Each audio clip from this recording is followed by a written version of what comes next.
Last week, we managed to survive the money pit, one home disaster after another. But you know what hasn't been a disaster, sister? What? Us doing this podcast. And this is episode 10. Yay! It's been Hooray! so much fun. It really has. It is a dream come true for me. As you know, this is something I have loved so much. And I just want to say to you, this dream could not be coming true without the help of my big sister, who Aw. is the yin to my yang and can do all the parts that I can't do. So thank you so much. It's been fun having a project with you. It really has. And I love watching your dreams come true. And guess what? Now I have a hobby. Thank goodness. Phew. Well, for our episode 10, we're going to Texas, where everything is bigger, y'all. And because we're going to Texas, where everything is bigger, we've got a supersized podcast episode for you today. So it might be a little bit longer than our regular episodes. So if you need to pause it and come back to it, that's okay. That's But right. we wanted to drop the whole thing for you and not make you have to wait another week. That's right. And this one really hits home for us, sister. It's all about the South, and it's got it all. Cowboy boots, belt buckles, mechanical bulls, and plenty of drama, both in and out of the arena. Love, heartbreak, and learning how to hold on, whether it's to a relationship or a bucking bull. You're right. We're going to be able to relate in many ways. Those belt buckles really have, I've got a memory of those. And that's because we have many family members who really rode bucking bulls and have the injuries to prove it. That's right. So grab your cowboy hat and get ready, y'all. You're in for a wild ride with today's movie. I'm Amanda. And I'm Missy, and this is Real Sisters Rewind. Join us as we go back to the 80s. Hey y'all, welcome back to Real Sisters Rewind, back to the 80s. If you're new here, I'm Missy, and I'm here with my little sister, Amanda. We're two sisters who can't get enough of rewatching some of the best movies ever made, the classics from the 80s.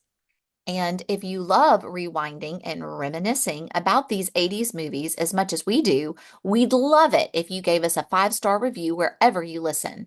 We're sending out Real Sisters stickers for reviews. So if you want one, just snap a pic of your review and send it to us at hello@realsistersrewind.com, and we'll take it from there. Those reviews really help us out. It's a great way to support two Southern sisters who are living their movie dream. All right, now that that's all out of the way, are you ready? I'm ready. Okay, well, in celebration, like we said, this is our 10th episode. So to celebrate that, we are going to commemorate this 10th episode to going back to where it all began, 1980, the beginning of the decade. Urban Cowboy was released on June 6th, 1980. But Amanda, I don't even have to ask if you saw it in theaters because I know you didn't. Neither of us did. I was only 12 years old. I had just finished up the 6th grade, and you were only 4. You were probably running around in your Care Bear underoos, right?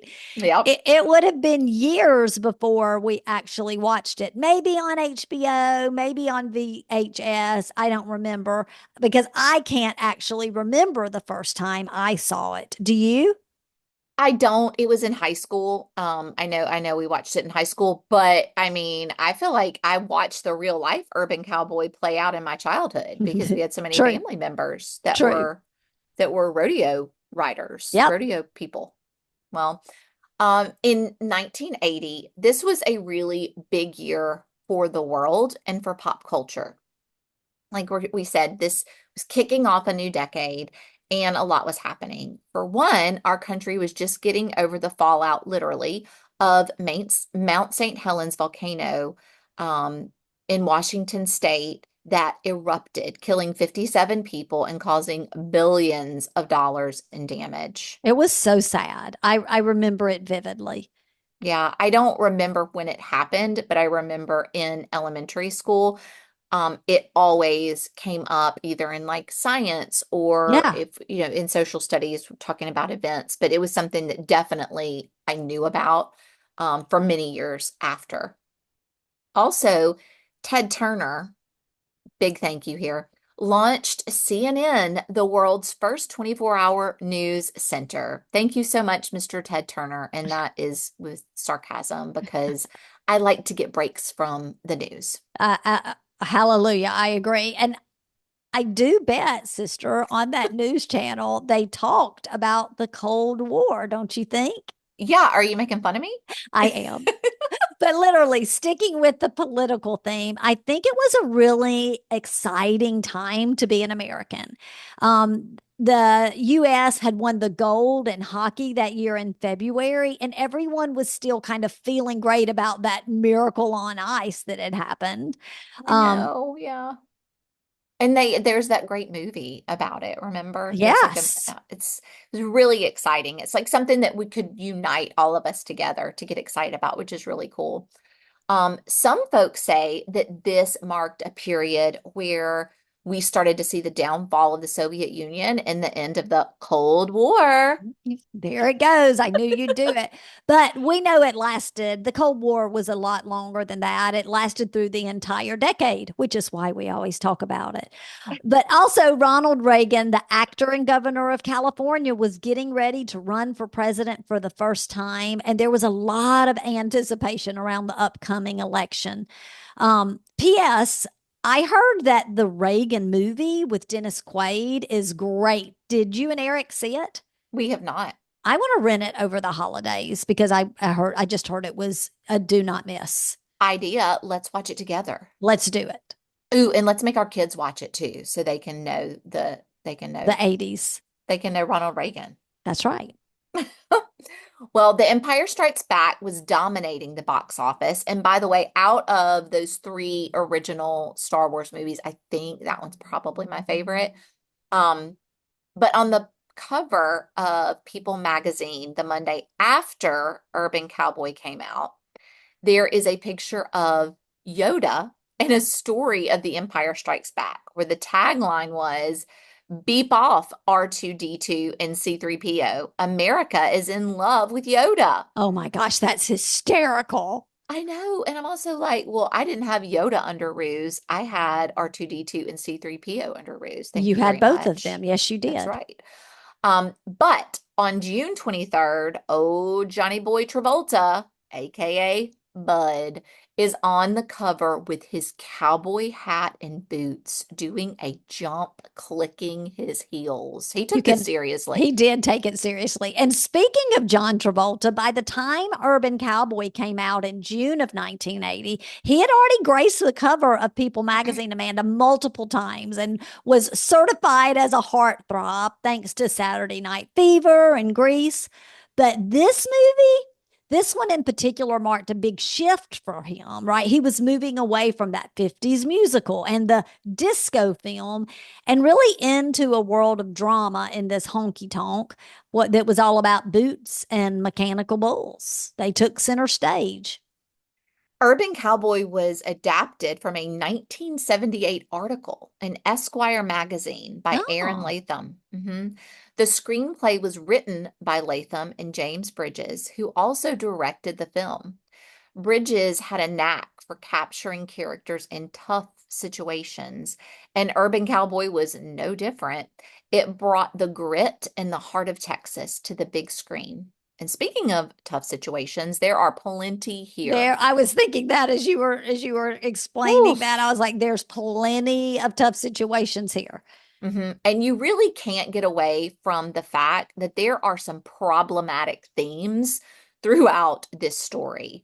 I think it's interesting to consider that as we're looking back all those years ago and considering like how is it received then compared to now with Versus now. Yeah. some of those themes.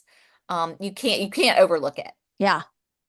By the way, the runtime of this movie is 2 hours and 15 minutes, and it is rated PG. That is a pretty long movie. And I was Yeah, thinking, 1980, that was a long time. yeah, and well, it's interesting because I think there's a couple of ways to look at it, but I do think like as I was rewatching it, I felt it like I was like, this is a longer movie, but Me too. not in a bad way. I felt it like I enjoyed the development. I do feel like now, even though, because you've made this point before, even though we have, especially in the 90s, I think, learned to experience these really long, epic films that sometimes, were 2.5, 3 hours long. I think we're in a time like right now in this moment where things are so things have to happen really quickly because we are so accustomed to having things right away, Mm, especially our kids. I yeah, feel like there are series like, you can binge watch a series that's longer, but movies are typically, I feel like, really lack some of that deep development in those moments that make films what they were at that time. yeah. So I kind of enjoyed that slower development in this film. It wasn't boring. Yeah. Well, I have to say, you just said it was rated PG. For some reason, I thought it was rated R because I remembered mom not wanting me to see it, right? But Rightfully so. I know. As a matter of fact, when I think about the first time I saw it, we were talking about earlier, I didn't remember. I kind of just do remember feeling like sneaky. So maybe it was on HBO and I was sneaky watching it.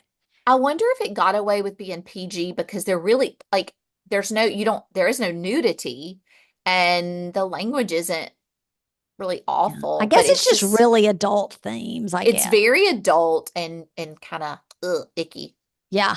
And Um, again, a little problematic. Right. And, as we mentioned, John Travolta leads the cast. And this is after he had played those other big roles in Saturday Night Fever and Grease.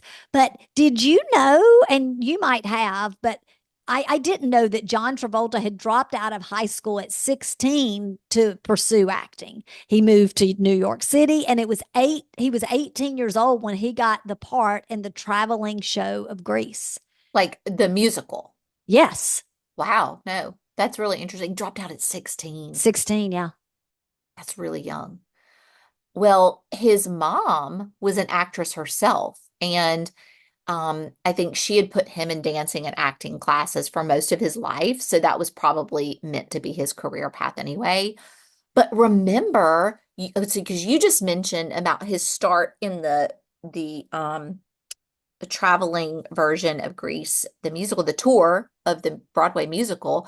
But remember that he got his start with film on Welcome Back, Kotter as Vinnie Vinnie Barbarino. Barbarino. Yes, I remember. I loved Welcome Back, Mr. Carter. Yeah, and I think that was in 75. So it wasn't a show, but I remember seeing him in clips. Like I remember the show. Yeah. So interesting. Well, on the other hand, we have Deborah Winger, and it's kind of an opposite story with her. Of course, she's our female lead, and she kept it a secret her entire childhood that she had a love for acting. And she was practically unknown at the time she got this role, but her performance in this movie helped launch her career. As you think about very soon after this, there are some really big films that she Yes. that she ends up in. Um, she was offered the role after Sissy Spacek turned it down, but she won it over Michelle Pfeiffer. Michelle Pfeiffer must have been really young, but I could see Sissy Spacek playing the character of Sissy. I could Yeah, see I it. could too. I could too. Be interesting to know why she turned it down and if she ever regretted it. Uh-huh. I have to tell you, I was reading up on Deborah Winger, and this girl, she's a dynamo. Here's a fascinating fact. Unlike John, who dropped out of high school at age 16, she graduated from high school at age 15 and went on to college and was pursuing a career in criminology. But while she was working at an amusement park, Amanda, she was thrown from a truck and she was hospitalized and actually temporarily blind for a period. And she really credits that accident to giving her determination to live out her passion for acting. And it was then when she told her family about her dreams of acting. Wow. And so if she graduated at 15 and went on to college, she was brilliant, Yes. Yeah. very, very intelligent. Wow, and she's just beautiful. I really do love her. And I love her just natural beauty. And I need to, do we know, I might look it up quickly how old she was and during the actual filming. I'm not sure, but she was so beautiful. And like we said, there are a few of her other movies that I look forward to us rewatching that come very Me too. soon after Urban Cowboy. But sister, we can't talk about Urban Cowboy without talking about the music The and music. the cultural phenomenon that it became. I thought you were going to say without talking about Gillies and the mechanical bull. Oh, well, that's for sure. And we will get to that. But come on, the Urban Cowboy soundtrack was so great. It featured songs from legends like Johnny Lee, Charlie Daniels Band, and Mickey Gilley himself. Looking for Love by Johnny Lee, and that song became a massive hit Oh thanks my to this gosh, I movie. loved it so much. To this day, love it. Hmm. And it's funny to think this film helped bring country music to the mainstream. It also featured my all-time favorite childhood song, Mamas Don't Let Your Babies Grow Up to Be Cowboys. Like all of these songs, like I was rewatching this and I was kind of ticking all these songs off of my head. It felt like the soundtrack to my childhood, Yeah. like the eight track of my childhood. Yeah. I love what you said about it brought country music to the mainstream because it really did. I mean, before this movie, it country music, I think in the, you know, country's eyes, and when I mean countries, I don't mean like country, I mean like the United States and probably the world, it was for rednecks and Yeah, it became a craze.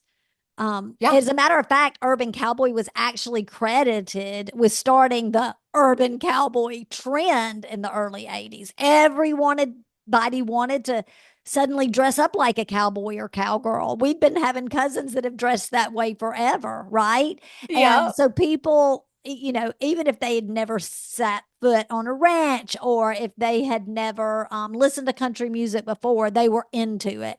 The fashion, the music, even the dancing, it all influenced pop culture in a big way. And I remember at that time really wanting to learn the two step. And we can talk about that they were doing that at Gilley's at the time and the mechanical bull, but this is when things really came into, I guess, almost like a respect for country. It was cool. Country Yeah, was cool, country was right? cool. And Barbara Um, Mandrell sang a song, I was I country when country I wasn't was cool. just about to say that. Oh my gosh, that's another one I loved. You Can Eat Crackers in My Bed. Barbara Mandrell. Yeah. Remember? Yeah, I Oh do. man. The Mandrell sisters. Well, can we talk? Let's talk about that mechanical bull. Gilley's wasn't just a set. It was a real honky-tonk in Pasadena, Texas. And as a matter of fact, um, at the time, Gilley's was the world's largest honky-tonk. And after the movie came out, it became famous for more than just the music scene. People were lining up to ride that mechanical bull. It practically became a star of his own. We have a cousin he was not one of the bull riding cousins. He was more of a preppy cousin, but he was in the college age about that time. And he and some of his friends loaded up and went to Gilley's. And I don't know if he rode the mechanical bull or not. He's kind of private with his stories. I remember at the time he talked about it, but now, as a matter of fact, I tried to talk him into coming on to our podcast, and he would not come and share his stories. So we could just make some up then if we wanted to. Well, Missy, I have a surprise for you. I have our cousin on. You are telling I'm just you're kidding. I'm fibbing, just you're kidding. I'm fibbing. just kidding. I'm just kidding. But, I mean, people did go and ride the mechanical bull. And I will say that even in little towns across the states, bar owners were buying mechanical bulls and putting it in to their bars. Not that I know because I went as I was 12 years old, but I remember that became a huge trend. You know, everyone wanted to give it a try. Absolutely. But sister, I don't know if you remember this. All the bars had it, as I said, but we had our own version of a mechanical bull that was around the corner, actually several corners. We had several cousins on different corners who had this, but they would take a barrel and they would tie a barrel between two trees, and it had a rope on it or something, and you'd pull the rope and the barrel would buck kind of like a mechanical bull. And I remember getting on it and trying to hold on, but I was little and the barrel was so wide. I mean, I couldn't hold on more than one like bounce of the rope. Is this true? I It's don't remember. I was too little. I don't remember true. this, but I cannot believe. No, Carla and Bobby had one at their house. Our Stop. cousins behind us, they had it. Richard, Mark, Scott, Todd, Jamie, they had it. They probably had a few. They probably did have a few. And then Tommy and Wayne had it at their house. So literally any direction you went, we had cousins who Were they had a dangerous? makeshift. Well, I mean, if you fell I off guess of them, so. I'm sure they were dangerous.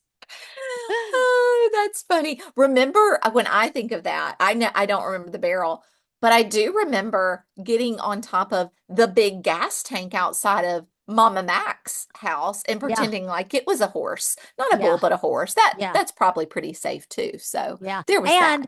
And in actuality, our cousins really did use the barrel bulls that I was telling about. They really did use that for serious practice because they rodeoed. I mean, we grew up with cousins who really rodeoed, and our one cousin Scott was a national award winning bull rider.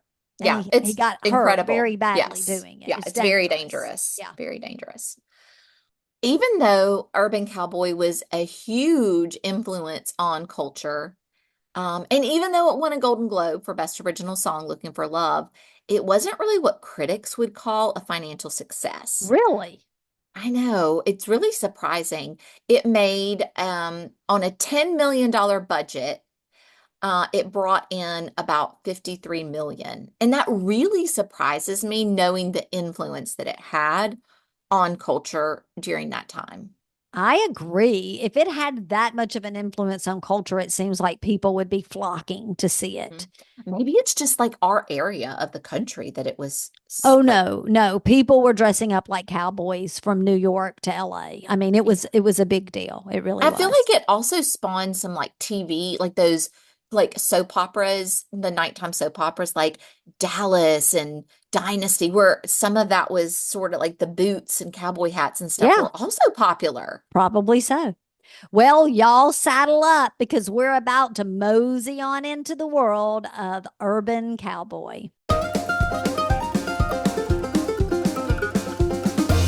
All right, Missy, let's kick things off. The movie opens with Bud Davis, played by John Travolta, leaving his small hometown, headed to Houston to stay with his aunt and uncle. He is all cowboyed up with a beard, a hat, and chewing some tobacco. He's the real deal. Oh, But watching him spit in that cup Oh, and that it's beer awful. bottle as he's traveling, I'm just like, that's disgusting. I want to barf. But it's very realistic too. It's accurate. It's very accurate.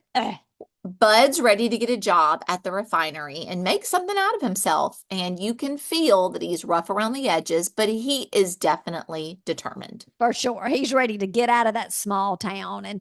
And that scene, Amanda, where the whole family's like waving him off, like their whole family's out there, they're chasing the car and waving. That is so Southern. I mean, Chris and I still do that when people leave our house. We go out and see them to the car and wave, and we're all silly. But anyway, Bud arrives in Houston at his Uncle Bob and Aunt Corinne's house. He comes in and they take him straight to Gilley's. I mean, they don't waste any time. He barely gets to put his bags down and they I are know. off to Gilley's. They are, and he is amazed by it. He says it's bigger than his whole hometown. No wonder he wanted to get away from there. But Uncle Bob tells him, and it's like he's so proud to share this fact. They can fit 7,000 people in there. You know, that's not your average bar if they can get 7,000 people in there. You are right. Gilley's is more like a honky-tonk mecca. A Bucky's, if you will, but It even is. It's bigger. like a Bucky's, except it's a juke Except it's a joint. honky-tonk with live music, dancing, and of course, that mechanical bull. You know what? They also, I think that restaurant that they're sitting in, The diner, yeah, it's inside. I think that's a part of Gilley's. I mean, I like think they've got it connected to all it. for you. Yeah, I do. I Maybe, do. maybe so. Maybe so. You can tell Bud feels a little bit out of place at first, but not for long. And we get a nice little cameo from Mickey Gilley himself performing on stage, singer, bar owner, and actor in one. Triple threat. Yeah, he was. Bud has a good old time. So much so, Amanda, that we see Bud, the small town boy, waking up the next morning somewhere, we're not sure, but after his first night at Gilley's, he's got two girls by his side. That was a little racy for 1980, wasn't it? Yeah, definitely. That's why I'm like, gosh, I can't believe. But they didn't have PG-13 then. It was That's just PG true. or R. That's right. And they were pushing boundaries for sure.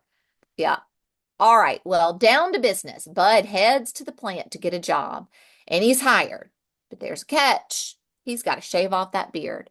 And when I saw this, I commented to my husband and I said, man, what a simple time that was. Because I feel like nowadays, if that happened, somebody would complain and say, well, I don't want to shave off my beard. This is my beard. I have a right to have it. I'm keeping my beard You are instead of just so being, right. yeah, instead of just being he was so excited to have that job. He went out right then and bought a razor and shave cream and went into the bathroom at the plant and started shaving that beard. And he was so Yes. happy to do it. Yes. Well, next thing you know, he is clean shaven. And we actually did you notice this? Where the first shot we see of him at Gilley's all clean shaven, it's his profile. So you see his Yes. hat and his chin. I was like, oh my gosh, they are totally like purposely doing his Oh, profile. and that little snippet of that scene was used a lot in Oh, advertising. yeah. I remember that. Yeah. Yeah. So he's back at Gilley's and he sees Sissy, of course, Deborah Winger, for the first time. He sees her for the first time. She's Right. seen him She already. already checked him out. She already checked him out.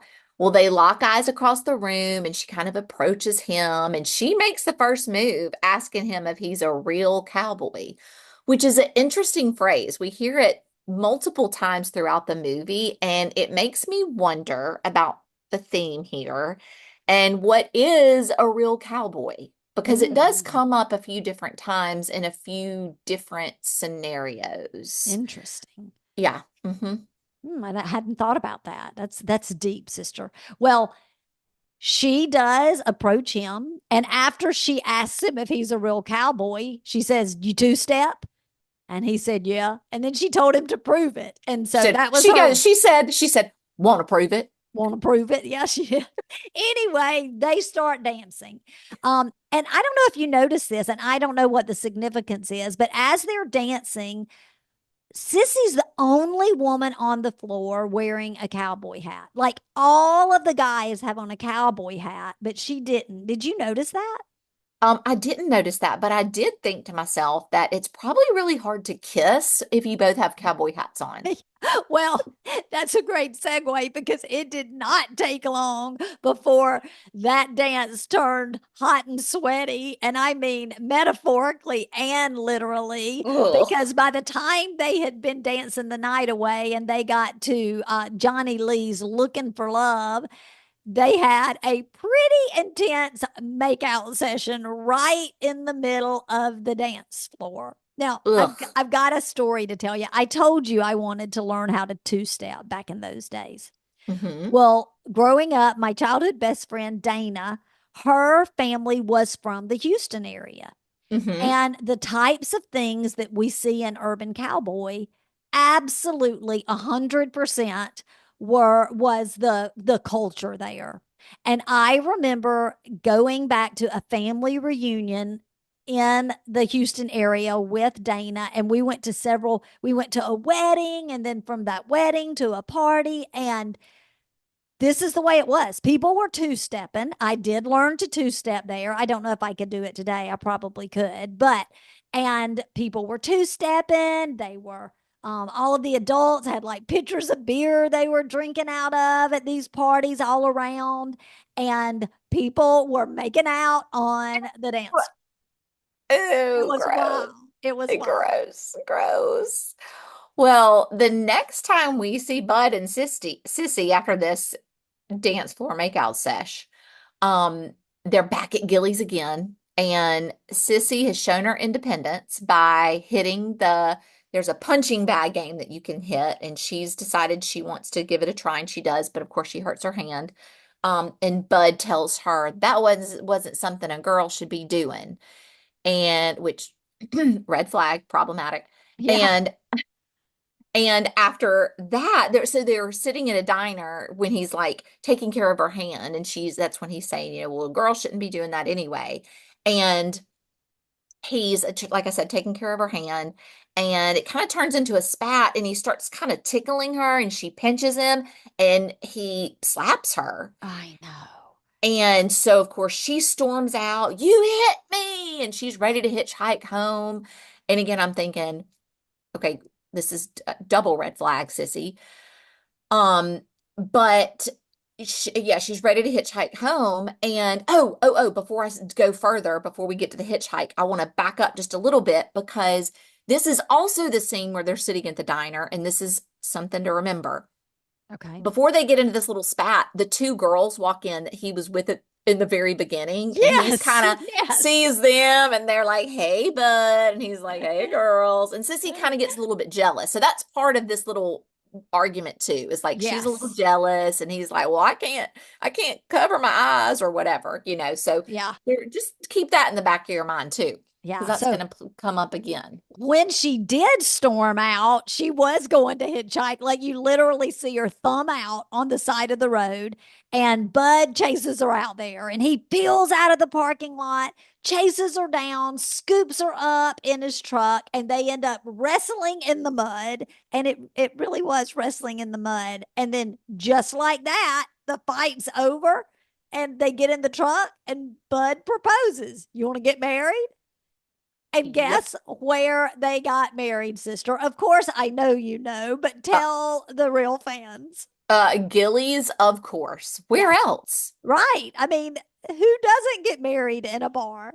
I have to say, Amanda, the wedding and them taking pictures after the wedding, it took me back to so many childhood weddings. Now, granted, not weddings that were in a honky tonk, but it just took me back to those simple country weddings that we grew up attending. I know that many that I was the flower girl. You were the flower girl in there could have been a movie based on there's that movie with Katherine Heigl about 27 dresses. You could have been like 27 bouquets. You were in so many weddings.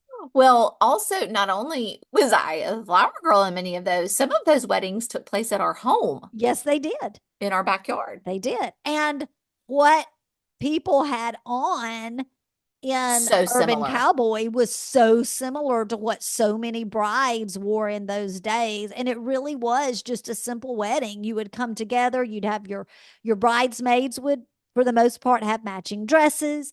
The bride and groom would be dressed. And I mean, it was simple. It was a cake and some punch with some Yep. nuts and mints, and Yep. that's what it was. Yep.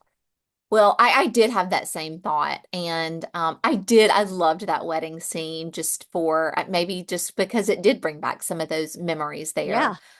And they have their first dance to Anne Murray's May I Have This Dance. And our mom May I have this loved that dance? song. She did. She As loved soon, Anne Murray. And I mean, Anne Murray, girl, give the lady credit. Her voice was a voice from the heavens. I mean, I pure, beautiful.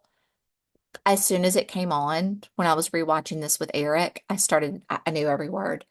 I still remember her playing that Anne Murray album on the huge stereo in our den that was like the size of a wall. Yeah, it was like 5 or 6 feet And long. yeah, and I'm pretty sure at that time it was an 8 track because you would like Push click it it down down. into it. It was an Yeah. 8 track. And I remember being on the bricks, dancing and singing, and she would play that song. And when But we say bricks, because you've said it a couple of I'm times in the sorry. podcast, and I know we've mentioned we used to eat SpaghettiOs on the bricks. It was like the hearth that came out from in front of the fireplace.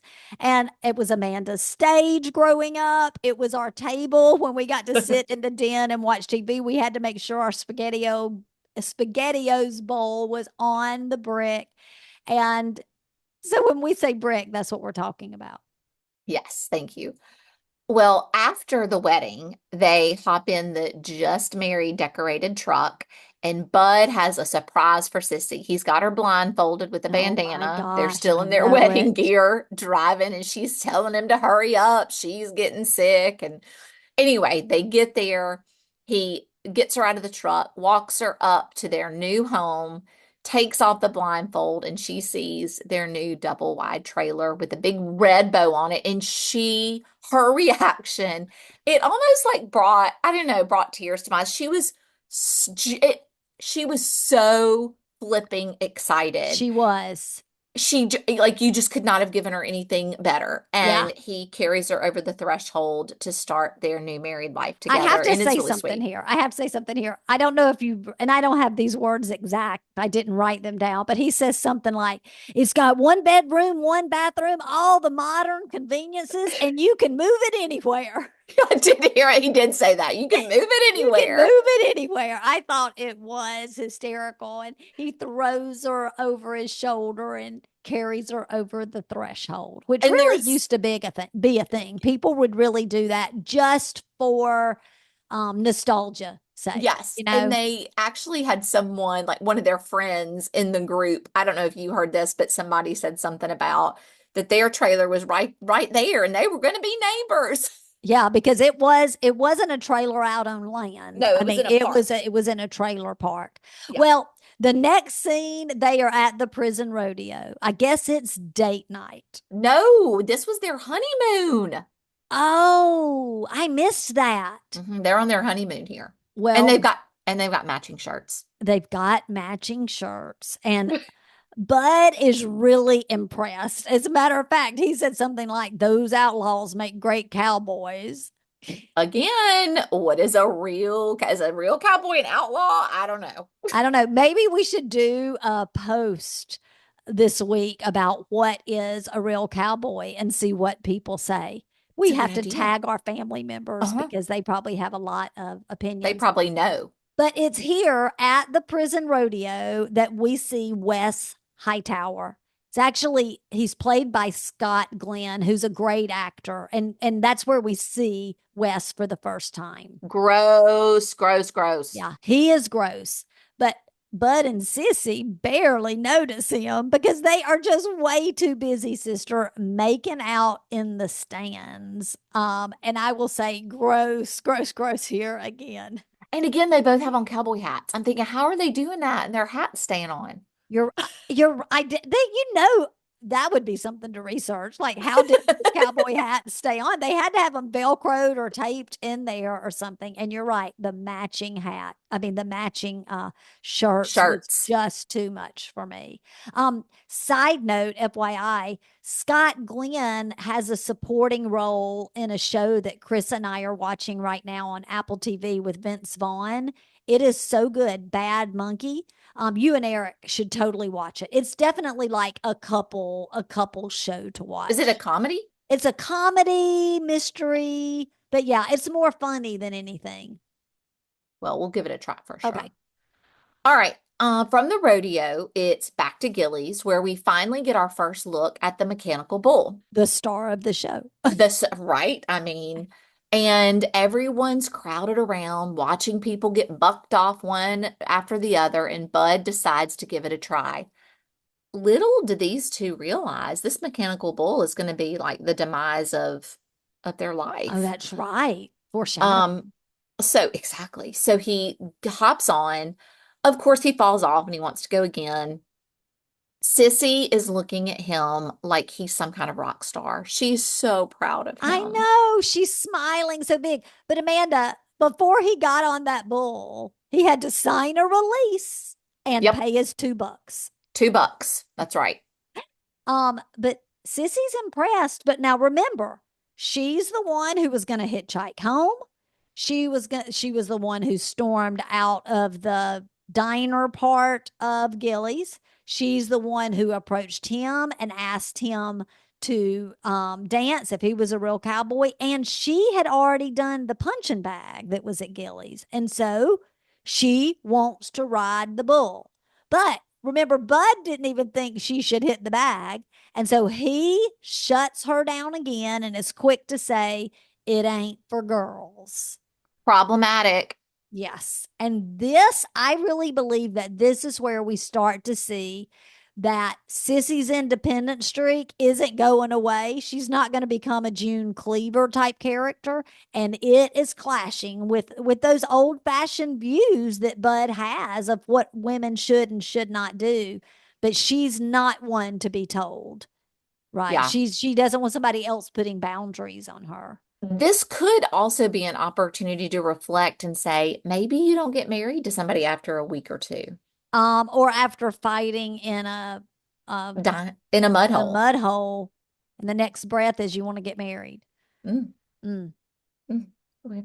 Good advice. Well, it's not long, like probably the next night. Bud is back at Gilley's, jumping in front of other people, waiting to ride the bull, being rude. He's definitely showing off. But then in walks Wes Hightower in his black net shirt and greasy hair. Gross. Gross. Yes. From the rodeo, the prison rodeo, that is, and things start to shift. Bud recognizes Wes, but he's not sure where he recognizes him from.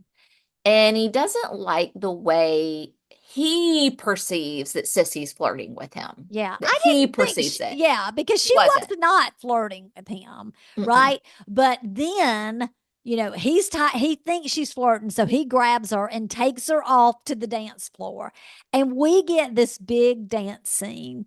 I loved this part of the movie. Bud and Sissy are on the dance floor and they're showing off and leading the whole crowd in what becomes, and I don't think we had the verbiage then, or at least I certainly didn't have it. It becomes more of like a line dance, right? And Bud's right in the middle. He is soaking up the attention. And I don't know about you, but I kind of had like Saturday Night Fever vibes from this. Like he was the star Yes, dancer. Did you? this was his dancing moment. They were like, Yes. "Look, John, we're going to sell this to you because you're going to have a solo dance. Like you're going to have a dance moment. Don't worry." And he's like, "All right, sounds good." But anyway, he's getting all the attention, and Wes is watching the whole time. He's looking over at Sissy, and Bud doesn't like it one bit.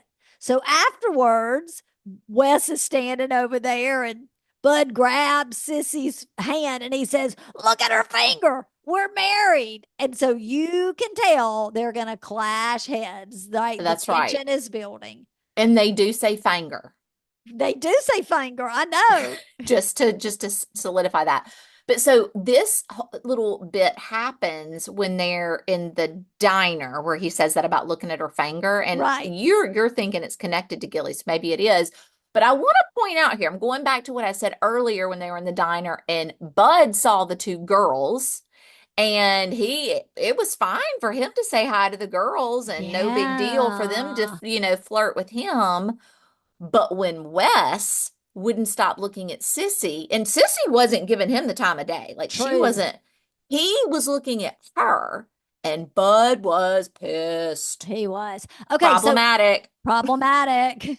Okay, so I'm going to pause here and say one of the reasons why I think the diner was part of Gilley's, or, much like Like Bucky's, right, is connected. because the people were there. Like Wes was right there. Yeah, And they the just walked girl, over. yeah, they just walked over to the other section. I mean, when you're drinking like they're drinking, they've got to, put some food in their belly, so they don't get Yes. sick. Yes. Well, this whole scene where Bud is, young, and he is drunk. I will say they talk about in this Yes, scene that he's drunk. No excuse, but that's part of it. right. He even throws his hamburger at the lady because it wasn't cooked enough or whatever. But this builds up to a fight between Bud and Wes, and it's pretty ugly. And the next morning, he wakes up, he's hungover. He yells at Sissy to get him a beer. And he ends up going to work hungover, and going to work hungover ends up creating a really bad situation where he almost loses his life in an accident, and he's dangling off the scaffolding, and hurts his back really badly. That was a scary scene. It was Hmm. very dramatic. And I, again, felt whenever people are dangling, my hands start sweating and I could feel my hands sweating. But what was interesting is the dynamic of the way they filmed it. While this is happening, Sissy snuck up to Gilley's with her friend Jessie. Jessie looks like she reminds me of one of our cousins. And Jessie is going to get her a chance to ride the bull, which she does under the guidance or the coaching of Wes. And I do not like him. Yeah, and I think Jessie's pretty sus herself. Yeah. But She's a didn't little you sus. find it interesting the way they kept going back and forth? Like she's Hmm. having a grand old time. He's Hmm. holding on to life. Grand old time Yep. riding the buck and bull. He's holding on to the scaffolding so he doesn't fall Yeah. to I his. also wanted to just point out that, and I don't know if it was the first time she went to practice or if it happened a little bit later, but she says at one point she wants to surprise Bud. She's doing it because she Oh, I wants to, missed that. I she totally says she missed wants to that. surprise him, Oh, which you is don't really surprise sweet. him. It is But sweet. also, y'all got to communicate. Like, Yeah. tell him that. Talk it out. Talk it out. Well, that night at Gilley's, Sissy hops on the bull and Bud does not like it. We knew he wasn't. I mean, right? Oh my gosh. Well, when they get back to the trailer, he tells her that bull riding ain't for girls, and she wasn't ever going to ride that bull again. They get into a huge argument. Bud hits her, and it's a hard scene to sit through, but It is. ultimately he kicks her out. Yeah. Yeah. Um, And it was excruciating to watch these type scenes, and there's more to come.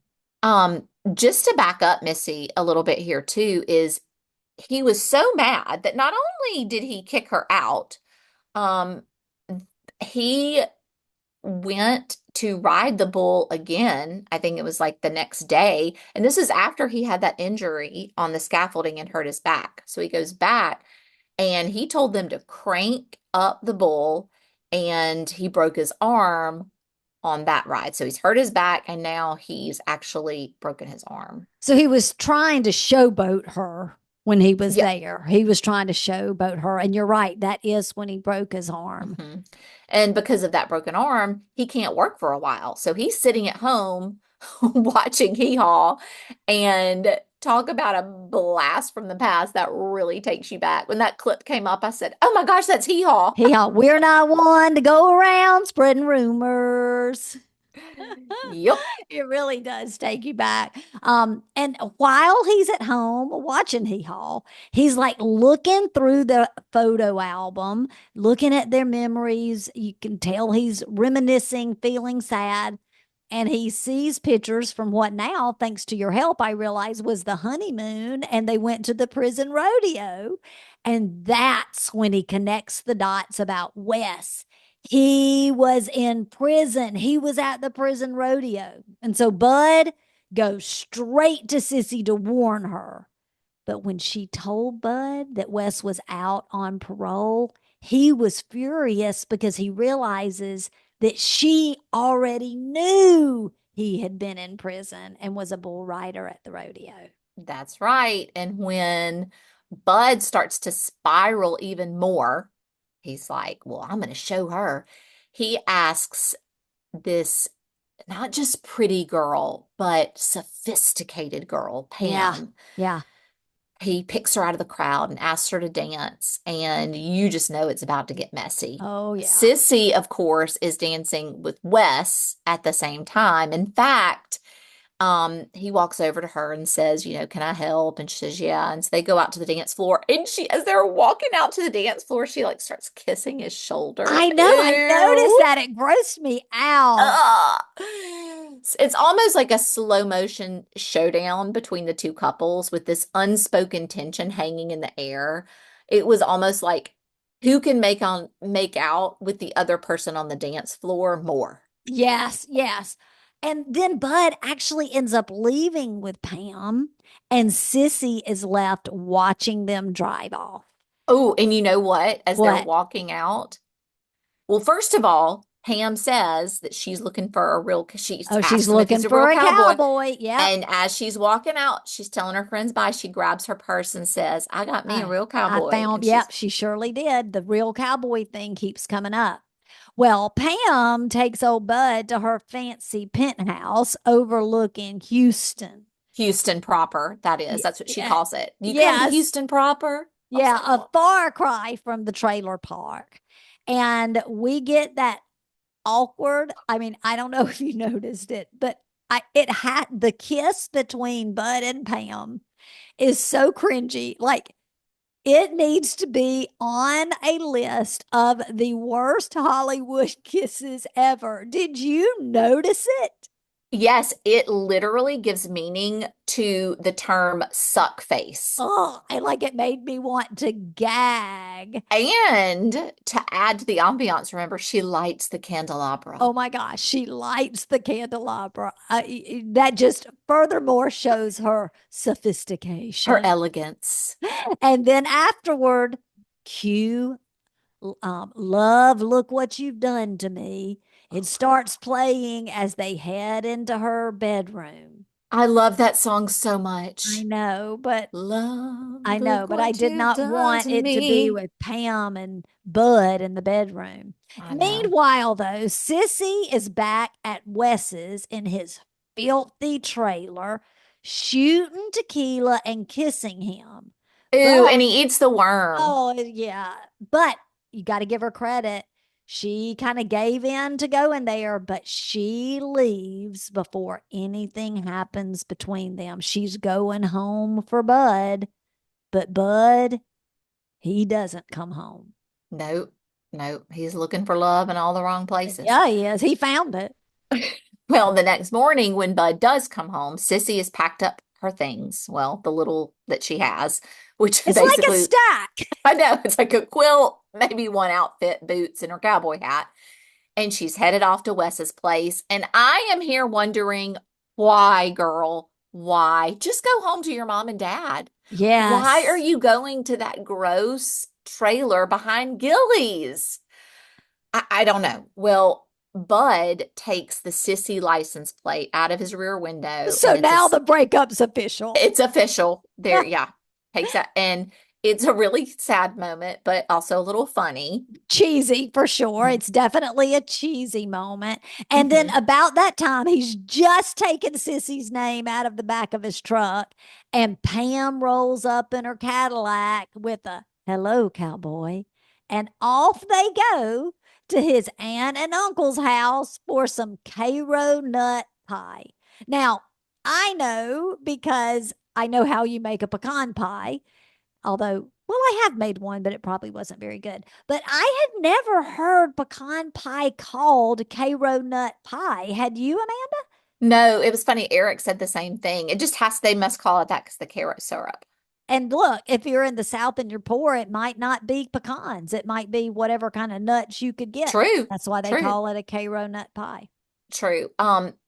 Isn't it funny or odd? I guess not funny that the aunt and uncle don't throw any shade at Pam. They're like, yeah, y'all come on over, have some Oh pie. yeah, Like not be like, "Where's your wife? it's Why are you because bringing they're this?" married. I know they're married, and you can tell like they've got like like what people would consider traditional Southern values, right? They're married, they've got kids, It's they yeah, they go to yeah. church, and it's like, yeah, bring your mistress on in. I'm It's gonna so serve them some pecan pie. I mean, that's strange. like Southern hospitality to the extreme. But I have to ask you this, because after they finish the um what did they call it? The Cairo nut pie. They're headed to Gilley's again. Aunt Corrine has entered herself in a Dolly Parton dress up contest.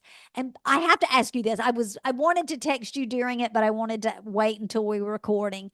Does Aunt Corrine remind you of Allison Janney from Juno? And she's been in a lot of things. Um, Definitely not when I was watching it, but you asking me now, 100%. Like when I first saw it, I had to pull out my phone and IMDb it to see if it was Allison Janney, like in an early role. And But it's anyway, not. I It's not. digress. Yeah.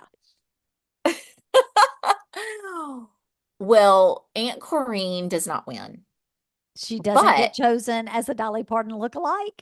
she does not get chosen as a doll. But she looks good. Her costume is Yeah, good. she does look good. But while Mickey Gilley has everyone's attention, he does announce that there is going to be a bull riding contest set to happen in 3 weeks. Everyone's thrilled because it's going to be a big cash prize. And the whole place erupts into dancing to Cotton Eye Joe. I have to say, I love dancing the Cotton Eye Joe. Yeah, It it's is, fun. it's so much fun. And it does give you that feeling like when you're dancing the Cotton Eye Joe, you might as well be standing in Gilley's, no matter where you are. Yep, It's in your mind, you're in Gilley's and you're doing the Cotton Eye Joe. definitely. Well, Bud decides that he's going to start practicing to win that bull riding contest, by the way, which they end up calling a rodeo, but it's a bull riding contest on a mechanical bull, which I thought was weird. But once he learns that his uncle was apparently a belt buckle winning rider back in the day, he's got him a coach. He's going to help him be prepared to win. That's right. In fact, they've got a mechanical bull he's going to get to practice on. That's right. Sissy wakes up in Wes's trailer, and this scene is Oh, there.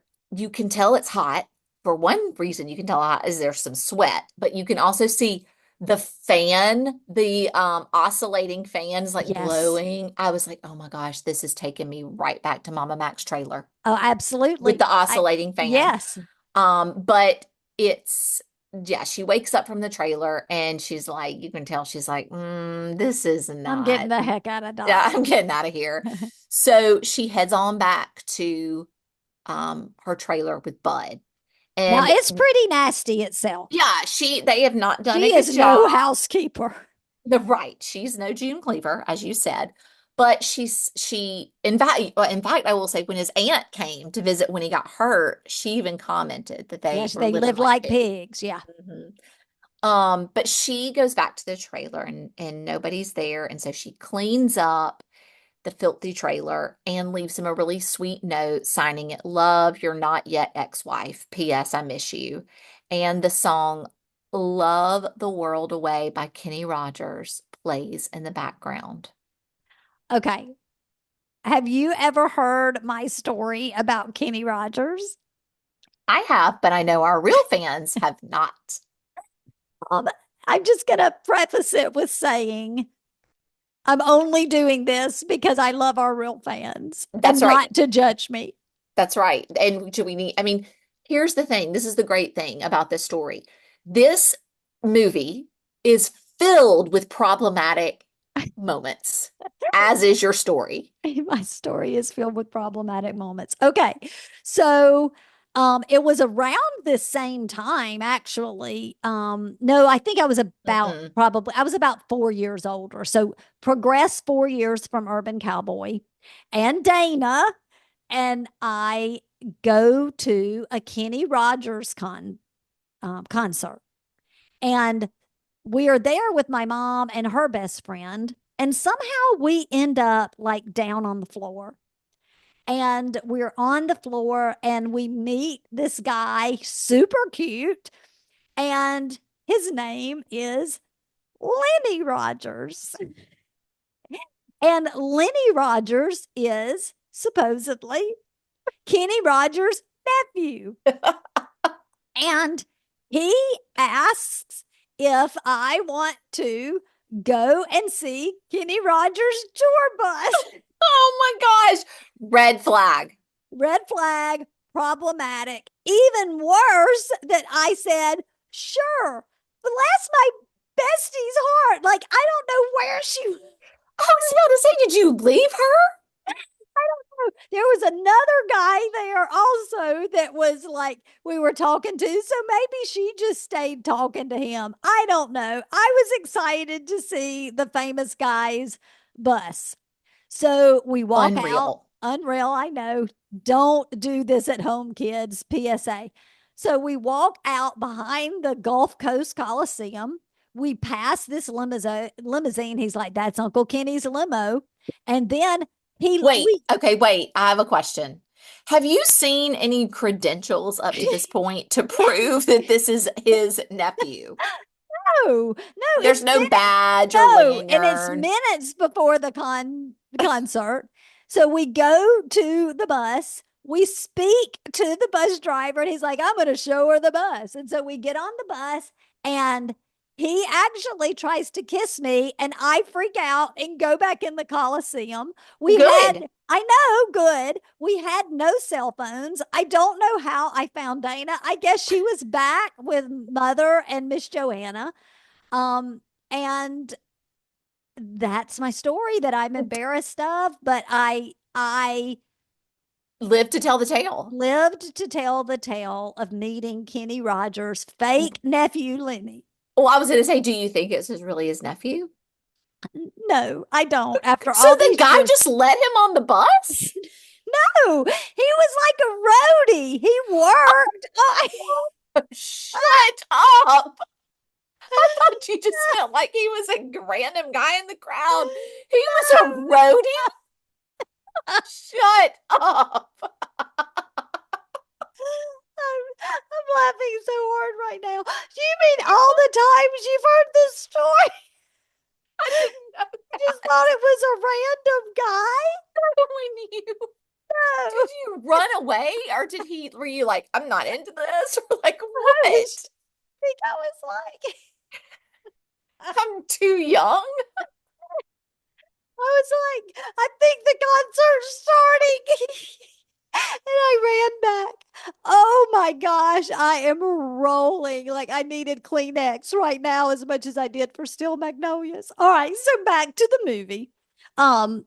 Just as Sissy is finishing up, who walks in the trailer but Pam? And so Sissy leaves. You can tell she's mad. And when Bud gets back home, Pam takes the credit for all the work that Sissy had done.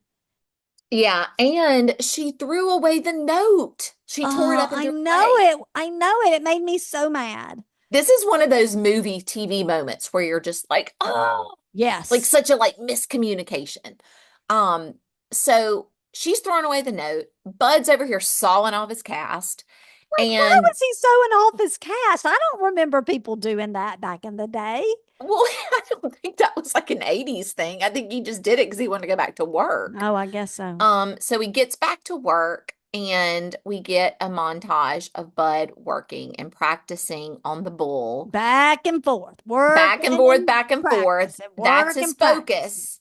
And it's all set to Mamas Don't Let Your Babies Grow Up to Be Cowboys by Willie Nelson. Oh my gosh, my childhood favorite. And by the end of the song, Bud is a pro. He is ready for the competition. And let me And tell you, Pam did not like all of his attention going to the bull riding and work because that's what now I was he's just trying about to to work say. extra shifts and all those kind of things. Yeah, she is not having it. Is not having it. Well, about this time, Sissy shows up at Wes's. She's doing something domestic. She's got groceries. When she gets there, though, She finds him with another woman, Marceline. Marceline. Hmm. That name and that woman, I got tickled at her the whole movie, Marceline. Her makeup, I don't know what she looks like without makeup, but the way they had her made up in this, she looked like somebody from Rocky Horror Picture Show. Yeah, she did. Well, so back to what's happening at Wes's. Sissy's unloading the groceries, and now that Marceline's left, Wes wants him a cigarette. And he asks Sissy if she bought cigarettes, and she's mad. And we know she's independent. And what does she do? She grabs the carton of cigarettes and she throws them at it. And it's here where we see just how dangerous and mean and savage like he can be. I said it before, I'll say it again. It's an excruciating scene. Yeah, and it's kind of out of the blue. Like we know Wes is like we don't think he's like some great guy, but this is the first time we've seen. I mean, it's just very all of a sudden the switch. Well, over on Bud's side, he's starting to feel like Pam's boy toy, especially when she's buying him all these fancy things and looking down on him for working extra shifts. And by the And way, she bought it. She had him a handmade cowboy shirt. oh, yeah, absolutely. And he shares this frustration with Uncle Bob, who gives him some solid advice about the importance of family and those you love. And you know what this reminds me of? This little combo What? reminds me of our last episode when the foreman gives them a talk Oh, yeah. about to Anna and Walter Yeah. But about this the isn't a comedy. This is like no, but it's that similar, tragic. Yeah. pull them Yeah, it together. is. Yeah. So you can really see the bond that Bud and Bob have made in their bull riding practice and all the time they've spent together. But in the very next scene, because they're working at night and there's like a thunderstorm a brewing, lightning strikes the refinery in the section that Uncle Bob's working, and he dies in an explosion. Yes. And it was sad. It was really sad. And I have Yeah. to say that Uncle Bob's funeral took me back to my childhood, much like Bud and Sissy's wedding did. I think so often in movies, when there's a funeral, it's like a fancy funeral, right? Like it's just kind of fancy. It's in an auditorium, or, it seems ostentatious. But this one was like every funeral graveside I've ever been to. It really hit home for me. And everyone is so sad. I mean, it's just a tragic event. And who shows up at the funeral to pay her respects? Sissy. I mean, she says she loved Uncle Bob too, and she wanted to be there.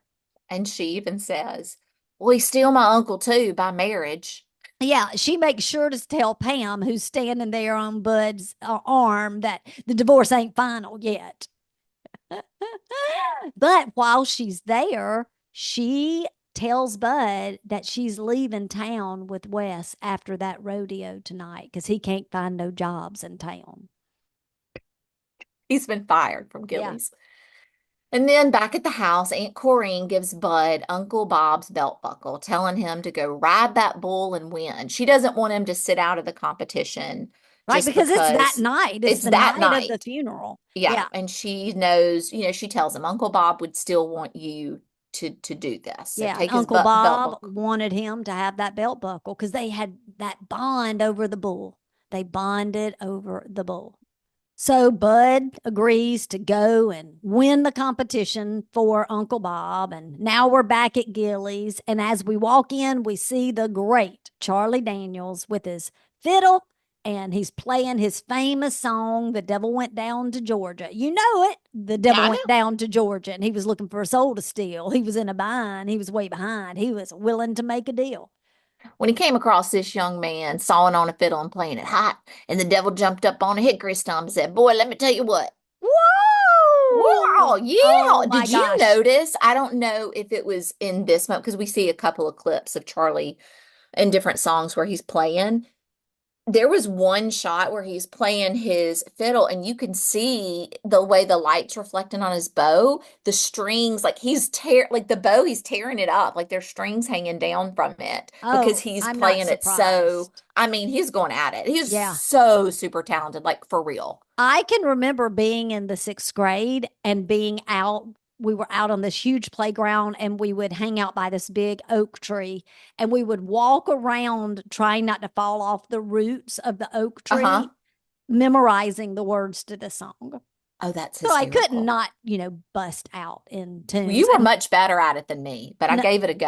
I well, gave it a I'm go. I'm 8 years older. I've had 8 years more practice with that than you. But anyway, as the song plays, Wes is, getting drunk. He's gearing up for the contest, wrapping his knee, etc. And we get a shot of Sissy sitting there in her robe and her wet hair, and she's smoking and looking distressed. Sister, did you notice this? So when they're showing this, it's also got The Devil Went Down to Georgia playing, and Right, she's got it's like, playing, but it's in yeah, there. Yeah. yeah. And she's like, when she's smoking, she blows the smoke out of her nostrils. Like No, it's I didn't really notice like that. dramatic. Oh Yeah. yeah. Yeah. Yeah. I should have made that clear that we're back at the trailer. That's just Mm-hmm. outside Gilley's though.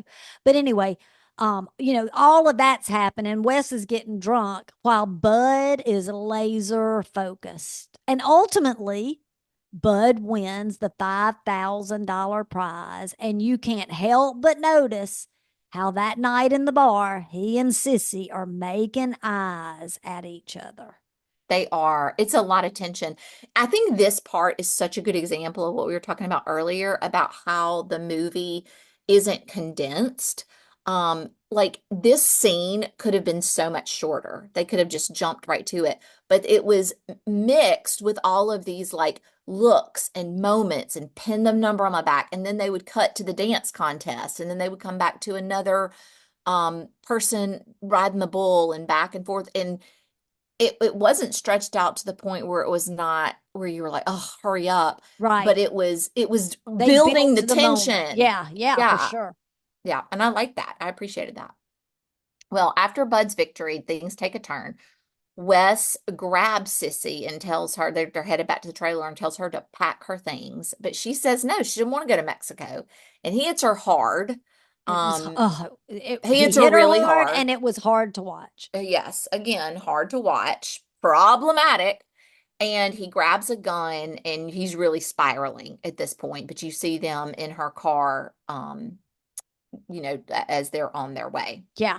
And it's then in the moment of Bud winning and wondering if Sissy saw him that Pam realizes that Bud isn't over Sissy, right?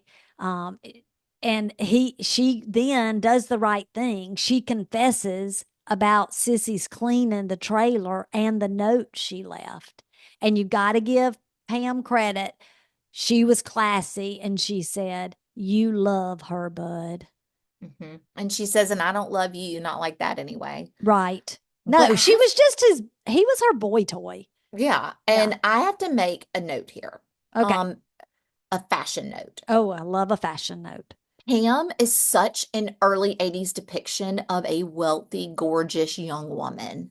Like Yeah. she looks like she would have been on one of those old, like the fashion plates where we used to, color with the colored pencils. Yeah, or an Mhm. actress on Dallas. Yeah, 100%. Her clothes, her hairstyles, like I think of the way, remember how her hair was when they were at the funeral in that bun, Yes, that loose yes. bun? Yeah. And her makeup, those glossy Oh lips. I yeah. mean, she looked like somebody straight off of Dynasty, Dallas, Falcon Crest, whatever. Mm-hmm. And her makeup in this shot, particularly like her eyelashes, everything, it was impeccable. And I love how it was such a strong contrast to simple, natural Sissy. Yeah. True. All right, so back to our story. Bud races out to find Sissy, and he does apologize for everything, even the first time he hit her. By the way, he doesn't see her face at this point, so he's telling this kind of like to the back of her head. But tells her, I'm sorry for everything, even the first time I hit you, which sidebar, problematic. And he tells her that he loves her. And they have this emotional reunion, hugging each other tightly. And that's when he sees her face and sees where Wes hit her, and he loses it. Although he hit her as well, but I guess this, I don't know, he hit her as well. But this speaks to the theme in this film that, again, is oh so problematic. It is. Well, he heads straight to Gilley's and confronts Wes, and they end up fighting. And as they're fighting, like money starts flying everywhere from inside Wes's shirt. I guess it's his shirt, which is when they realize that Wes had tied up the bookkeeper and stolen all the money from the night. Yep. So they know that he was coming to rob them. Yeah. Finally, the movie wraps up with Bud and Sissy walking out of Gilley's arm in arm. I mean, everybody's like, hey, you want to stay? You want a beer? And they're like, nope, we're They headed all home. So they're cuddled up. going home. But before they leave, Bud reaches into the glove compartment, pulls out the Sissy license plate, and puts it back in the car in the rear window of his truck. It's a true sign they're back together. The full circle moment. That's right. Oh, and that's how it ends. And so, Amanda, I think it does end though with looking for love. Oh, it does. On. And I noticed in the soundtrack, since you say that, they did play some of the same songs more than multiple one time. Yeah, they also played what was the one with him and Pam? Love, look what you've done to me. They play that for them again too. Yeah. Okay. That was like their song. All right. So we've walked through all the ups and downs of Bud and Sissy's wild ride. So what do you think? Okay. How does Urban Cowboy measure up in today's world? Okay, I'm going to try to answer this in the best way I can, and it's going to take a second. The first time I watched this in the rewatch, I walked away thinking of Urban Cowboy in a triangle with 3 points, as triangles have. Oh, Lord, this sounds like philosophy. Here we go. No, okay. There's like, it's connected. It's got the 3 points. Here we go. 1 point of the triangle is all the greatness that this is for the culture, for the authenticity, for the music, for the fashion, for just the story, right? Like this is life. People live life like this. Then there's the next point, which is there is like the cringe-worthy, cheesy parts of it. Yes. And then there's the other point where there are some like really, like you've heard me say, I just keep saying problematic. There's some big red flags in pieces that are really problematic that I don't think would hold up or that do hold up well today. But after thinking about that also, I have another thought. This still doesn't solve the problem, but when I think of Bud, because when you think of a movie, a romantic drama or comedy, you think of like the character you want them to end up with, right? Like there's the one you want them to be with. Yeah. And when I think about Bud, I don't think, man, that's the one I really want Sissy. He's the man, right? Like that's the kind of guy I want my daughter to. That's the kind of guy I want my daughter to end up with. There wasn't really a time where I felt like he redeemed himself, and I almost feel like they had to make Wes a really, really awful person and character to make us root for Bud and Sissy. Because it was just so true. Like their relationship is so toxic. So, I mean, it must be like, well, I guess we don't want him to be with Wes. So we're going to cheer for Bud and Sissy and that young love, and hopefully they'll get their lives together. I don't know, but yeah, he needs anger management. Yeah. And everything you said is dead on. I had the idea of it is a great movie and a horrible movie, like all in one. Yeah. But I have to say, I really loved going back through and watching it with the perspective of today. It ends with Us was just out, and a lot of talk was on the circuit of the movie and the domestic violence. And so, even though it was kind of blatant and accepted and people were cheering Bud on, back in the 80s, 1980, bottom line is domestic abuse is still going on today. It's still a problematic hot topic. But Yep. and so I do think it measures up to today's world. Oh, I do too. I really I did enjoyed too. watching I it. I enjoyed really it. enjoyed it. And I would like to, I think, and this is one of the other reasons I love doing this podcast is to learn more about these films and about that time. And I would like to dig a little bit deeper to find out if there was any like weird receptions to that theme and what that was perceived as at that time. Yeah. I don't know if we can find anything on that, but I think that's interesting. And we don't have any more time in our supersized No, episode. not another minute. We've kept y'all too long, but we sure have enjoyed it. All right. Well, if you haven't watched Urban Cowboy in a while, or if you've never seen it, now's the time. It's still got that Texas charm, a lot of drama, and some great music. Whether it's a rewatch or your first time, it's worth it. So check it out. But as you know, we have talked about that it has domestic violence in it. So just be aware of that before you jump in. Yeah. Well, y'all, that's it for Urban Cowboy. We hope you enjoyed taking this wild ride through the honky-tonks of Texas with us. Now, before we wrap things up, it's time to give you a few clues for next week's movie. Let's see if you can guess it. All right. The first clue is we're staying in the 80s, of course, but this time we're trading the rodeo for some holiday cheer. Okay, there's plenty of laughter, some Christmas chaos, and an unforgettable family gathering that you do not want to miss. And for the final clue, and this may give it away, a string of Christmas lights and a squirrel in a tree never looked so entertaining. Got it yet? We'll be diving into all the festive fun next time, so be sure to tune in. And don't forget, we'd love it if you left us a 5-star review on whatever platform you're listening on. It really helps us out. Plus, snap a pic of your review, and if it's a good one, we'll send it over to us at hello@realsistersrewind.com, and we'll send you a Real Sisters sticker as a thank you. Thanks for hanging out with us today, and we'll catch you next time as we head into our next 80s classic. And like I said, thanks for hanging out with us to celebrate this 10th episode. And one more thing I do want to leave as a question. What is a real cowboy? If you know, let us know. Yeah. Until then, happy rewinding. Happy 10th episode. 10th episode. You too. Bye. Love you. Bye. Love you.